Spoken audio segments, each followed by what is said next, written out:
The other thing for directors to think about when they're working with their staff and coaches is it's easy to look at the doomsday.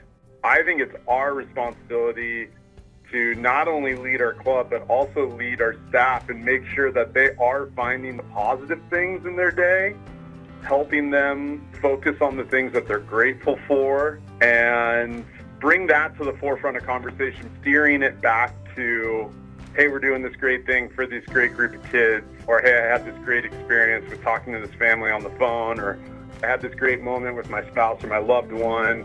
Having that makes your day better. This is Kathy DeBoer, Executive Director of the American Volleyball Coaches Association.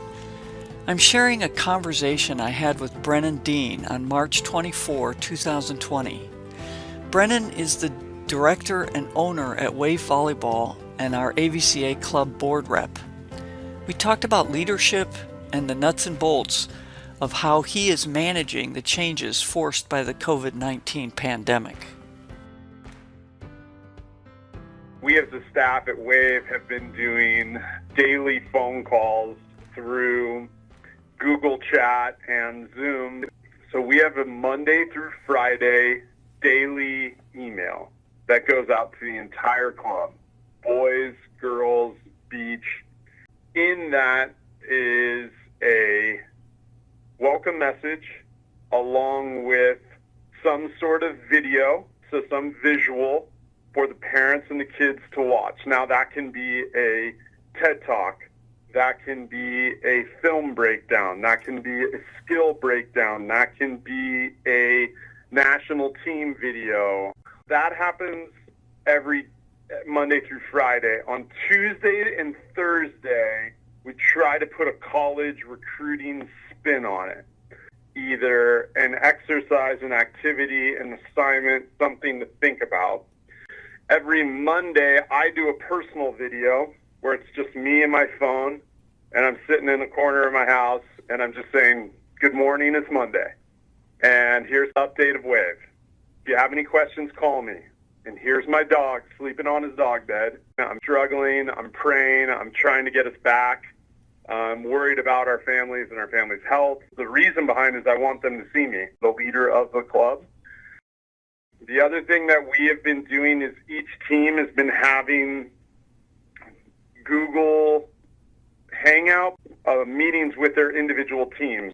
So we do all sorts of different exercises. Some coaches are doing video breakdowns. Some coaches are doing workouts as a team through video chat.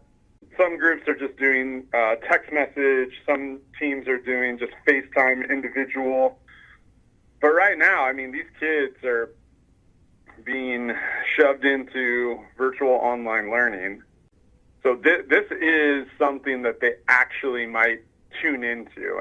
Our hope is going to see the parents see the value of what the club is providing and want to continue to pay dues or want to continue to proceed with club volleyball after this pandemic is done, and will want to be more understandable when we're talking about refunds in the future.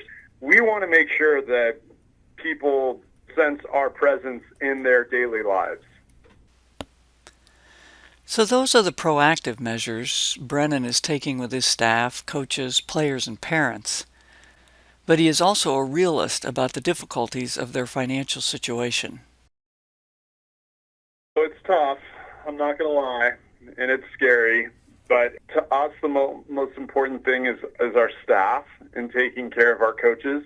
Obviously being very sensitive to the fact that a lot of families are losing their jobs and are going to have difficulty making future payments. And we're going to be sensitive to that. We're going to be flexible with that. We're going to waive that. They're all going to be individual things. My goal right now is these coaches that have given so much to the club and to the community to make sure that we can keep them afloat during this tough time. So we've committed to the coaches for this month, even though we missed half a month of training, and we're working on figuring out how to get them into May. But we have fixed costs. We happen to have 7 indoor courts and 3 sand courts, quite a bit of overhead. So we're trying to make it so that all of these ends meet, and directors and partners are being awesome with dipping into their savings to make sure that this all floats, and try to just manage it day by day. He is also energized by the club director community. What's been really great about the club community is there's been an amazing group of like 30 directors who got together and just organically started this group called Volley On. And it's gone nationwide, and there's different pockets of the country that have really jumped in, and they have created a team to provide content for kids, to create a platform for kids to share their social media volleyball experience during this quarantine situation. It's a space where people are doing work of creating interviews and workouts and just free content, connecting the entire community. And, you know, personally, it's just been a great experience to watch happen organically. And I think everyone should be proud of just how all of these directors are uniting for the families. Brennan stays upbeat by focusing on his players and reinforcing all that's good about volleyball. I've practiced Monday, Wednesdays with my 12s, and instead of practice, we meet and have a chat. And yesterday we met on Monday. We did an activity where we picked one person and everyone spoke about that particular person, about why they were grateful for them in their lives, but couldn't discuss anything to do with volleyball. And the exercise is to instill value in a human being without it being related to a volleyball skill, so that when they play and make mistakes, the player realizes I still have value to all of these people because they've shared that and it had nothing to do with volleyball. So don't be afraid and don't worry if you make mistakes. Like, you're still cherished by this team.